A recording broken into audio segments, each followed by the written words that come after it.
शेळी पालन करताना सर्वात महत्त्वाची गोष्ट म्हणजे शेळीला फिरून चरायला लागतं. जर आपण शेळी पालन करायचं असेल तर तिला कमीत कमी 2 घंटे सकाळी किंवा 2 घंटे संध्याकाळी जरी सोडलं मोकळं तर तिच्या वजन वाढ, करडं वगैरे एकदम व्यवस्थित होतात. जर तुम्ही बंदिस्त केलं तर जशी आपल्याला वजन वाढ पाहिजे तशी भेटत नाही. शेळी असा प्राणी की जो फिरून खाणारा, त्याला आपण किती जरी असं बंदिस्त केलं तर फायदा होत नाही त्याच्यातून लवकर, आणि मेंटेनन्स खूप वाढतो आपला. मग त्याला आलं खूप पेंड वगैरे सर्व आलं. पण जसं तुम्ही जर फिरून असं चारलं तर सगळा मेंटेनन्स कमी होऊन जातो. आता हेच माझ्या शेळ्या बघा तुम्ही, मी सुरुवात एका शेळीपासून केली होती.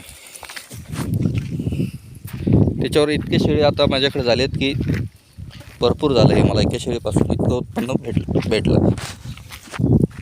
मोठे जर आता समजा गाई म्हशी करण्यापेक्षा शेळी पालन केलेलं कधी पण फायद्यात राहतं आहे. कारण शेळीला कसं आहे, जास्त खर्च नाही आपल्याला.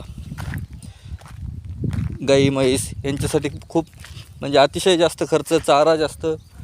म्हणजे एका म्हशीच्या चाऱ्यामध्ये कमीत कमी 10 शेळ्या जगतात. मग तुम्ही विचार करा, 10 शेळ्यापासून वार्षिक उत्पन्न किती होतं. वार्षिक उत्पन्न आपलं समजा एकदाच वेली तरी ती 10 शेळ्यांची झाली आपल्याला 20 करडं. 20 करड्याचे झाले समजा 10,000 रुपयांनी जरी धरले तरी 2 लाख रुपये उत्पन्न मिळून जातं.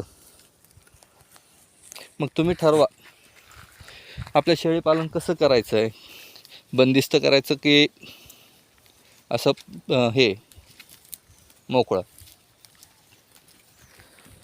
आणि होता होईल तेवढं जातवान शेळ्याकडे वळा. त्यात आलं बिटल, उस्मानाबादी,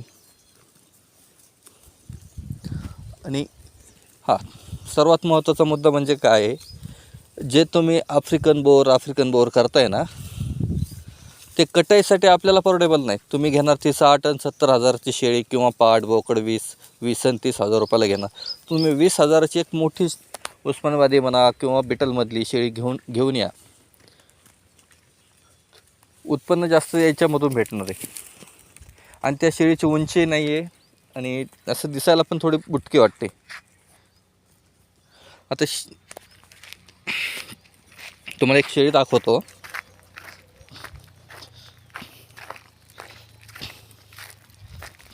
आता ही शेळी मी 1-1.5 महिना होत आलं घेतलेली. 25,500 रुपयाला घेतली होती.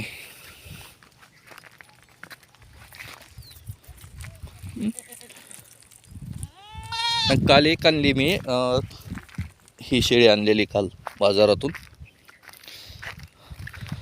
15,000 रुपयात भेटली मला. ही गावरान शेळी आहे, पण एकच गावरान शेळी, बाकी सर्व उस्मानाबादी आणि बिटल. आता ती पाठ चालली, ती फक्त किती 5 महिन्याची. आणि हे करडं जे आहेत ना ह्या शेळीचे आहेत, हे बारकाले बोकडं येतं 2. 1.5 महिन्याची बोकडं झालीत. तुम्हीच विचार करून सांगा कसे वाटतात ते.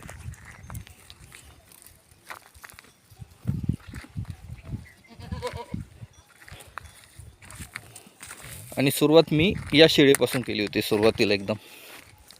त्यावेळेस ही शेळी आणि ही पाठ होती तिच्यासोबत. 10,000 रुपयात घेतली होती त्यावेळेस. आता या शेळीचे एक पाट आणि एक बोकड घरी आहेत. एक 15 ते 20 दिवस झाले येलेली. आता ही गाभण शेळी आहे सध्या. बंदिस्त शेळी पालनाचं आपल्याला मेंटेनन्स परवडत नाही आहे. तुम्ही त्यांना पेंड वगैरे सर्व देणार, मग ते आपल्याला हिशोब केला तर मग ते परवडेबल राहत नाही.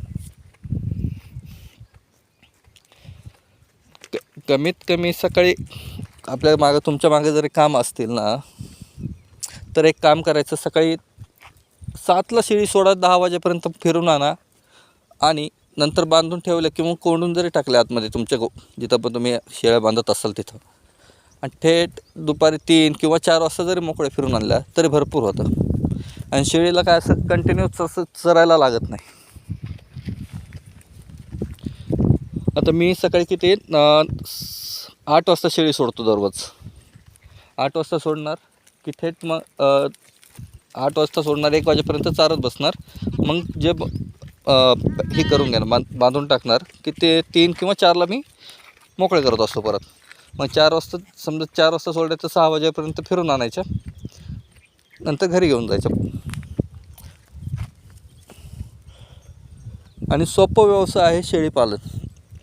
जास्त आपल्याला म्हणजे जर तुमच्याकडे जरी समजा 50 शेळी झाली तरी खूप उत्पन्न निघून जातं. आता माझं पण वैयक्तिक टार्गेट आहे की 50 शेळी करायचीच. अजून एक वर्ष तरी जाईल मला 50 शेळी करण्यापर्यंत. आणायच्यात आणतोय मी 2-4 शेळ्या अजून. सांगा मला कशा वाटतात तुम्हाला, शेळ्या आवडतात का? आणि नक्कीच आपलं चॅनल सबस्क्राईब करून घ्या आणि लाईक फॉलो करा.